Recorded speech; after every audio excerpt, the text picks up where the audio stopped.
The world of tennis had been buzzing like a beehive on steroids for weeks as the Australian Open loomed on the horizon. Among the swarm of big-name players and hungry up-and-comers ready to fight tooth and nail for glory, two names stood out like neon signs in the night: Jack Draper and Carlos Alcaraz, the young Spanish sensation sitting pretty at the top of the world rankings. Alcaraz was the bookies' darling, the guy everyone expected to lift the trophy. But Draper? He wasn't the kind of guy to bow down and kiss the crown. Oh no, this Brit had opinions. Loud, sharp ones, and he wasn't shy about throwing them around like confetti at a drunken wedding. The drama hit fever pitch during a pre-tournament press conference in Melbourne. Draper, oozing a mix of confidence and cockiness, planted himself in front of a sea of eager reporters. The inevitable question came up. What did he think about possibly facing Alcaraz, the so-called golden boy of tennis? Draper leaned back, cracked a wry smile, and delivered a line that made the room collectively choke on their lattes. "Carlos is talented, no doubt," he started, his voice dripping with that polite British tone that somehow made the next part even sharper. "But let's not kid ourselves. He's not untouchable. Everyone keeps calling him the next big thing, but I'm not buying the hype. Sure, he's good, hell, he's great, but greatness? That's a different ballgame. Greatness isn't about a handful of flashy matches or some viral highlight reels. It's about showing up, grinding it out, staying humble, and respecting the damn game." Cue the awkward silence. The kind that hangs in the air like a bad smell after someone lets one rip in an elevator. Reporters scribbled furiously, their faces lit up with the kind of glee you only see when someone hands them a headline on a silver platter. Draper knew exactly what he'd done, and he didn't seem to give a single toss. A seasoned journalist, sensing blood in the water, leaned forward and lobbed the next question like a grenade. "So, are you saying Alcaraz lacks those qualities? Consistency, humility, respect?" Without missing a beat, Draper shot back, "Look, I'm not trying to make this personal. Spoiler alert, he absolutely was. His body language screamed, 'Let's get personal, mate.' But come on, there's way too much noise around him. And he seems to thrive on it. The over-the-top celebrations, the showboating, all that jazz. It's just not my cup of tea. Tennis isn't about how many highlight reels you can churn out. It's about grit and guts. And honestly, when the going gets tough, I don't see that same level of fight in him." Boom. Mic drop. The fallout was immediate and nuclear. Alcaraz's legion of fans stormed social media like a digital army, spamming timelines with clips of his jaw-dropping achievements, his sportsmanship, and his relentless work ethic. Draper, they claimed, was just green with envy, sulking in the shadow of Alcaraz's meteoric rise. The online chaos was deliciously messy, the kind of drama that kept tennis Twitter up all night.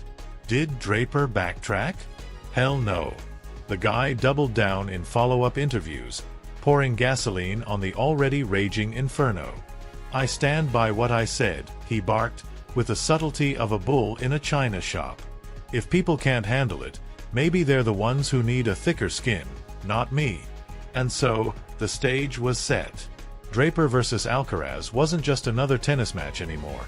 It was a full-blown soap opera, complete with rival fan camps, snarky memes, and enough tension to snap a racket string. Whether Draper could walk the talk remained to be seen, but one thing was certain: this showdown was going to be spicy as hell. Jack Draper didn't just light a fire under the tennis world. He poured an entire can of gasoline on it and tossed in a match for good measure.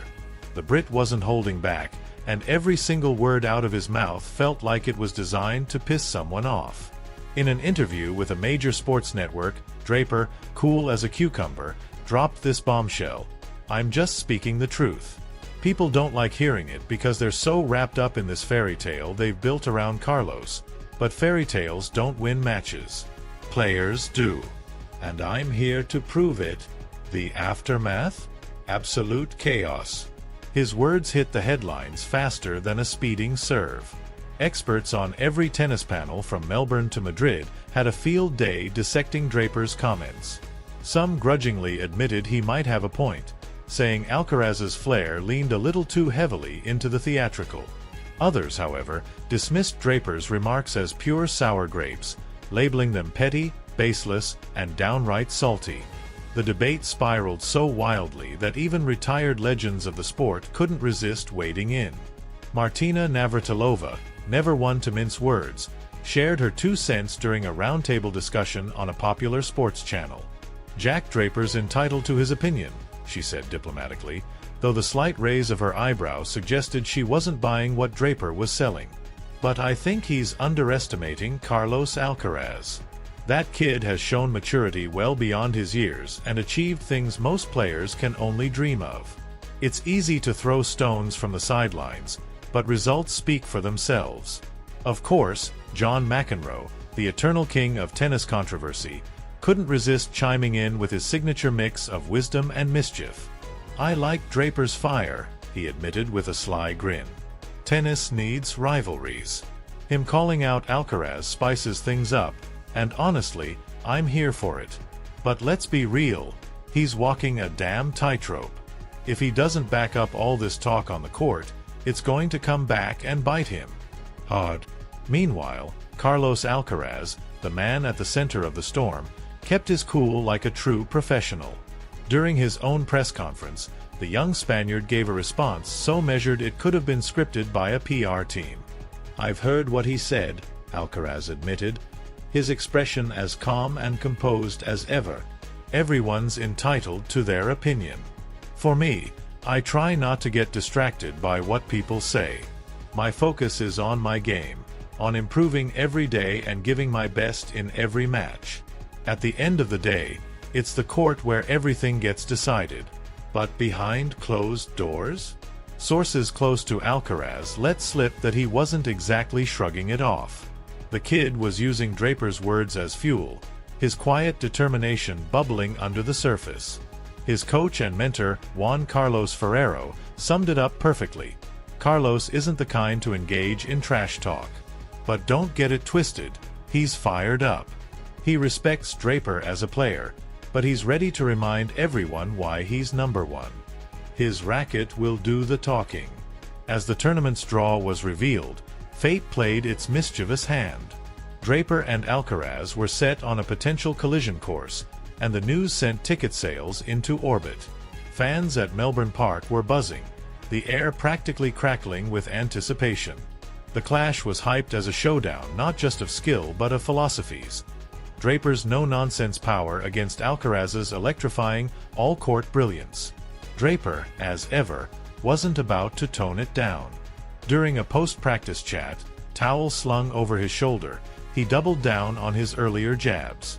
"I'm not here to make friends," he declared, his smirk daring anyone to challenge him. "I'm here to compete, to win, and to prove I belong at the top. Carlos can have all the fans and fireworks. I'll take the wins." The media frenzy reached fever pitch. Draper's every move was scrutinized, every word dissected like it held the secrets of the universe. During one practice session, his thunderous forehands echoed across the courts, drawing a gaggle of reporters like moths to a flame. He paused, wiping sweat from his brow, and addressed the crowd with his trademark swagger. "I get it," he said, exasperation dripping from his voice. "People love Carlos. He's young, flashy, fun to watch. But the way they talk about him, you'd think he's already surpassed Federer and Nadal. It's bloody ridiculous. He's got a long way to go before he even belongs in the same conversation as those legends." One bold journalist pressed further. "Are you saying Alcaraz doesn't have the potential to be an all-time great?" Draper didn't blink. "I'm saying potential doesn't mean jack shit. How many so-called prodigies have come and gone? Potential is a buzzword people throw around when they've got nothing else to say. What matters is what you do with it. And until he proves it, I'm not jumping on the bandwagon." The stage was set, the tension thicker than the humidity in Melbourne.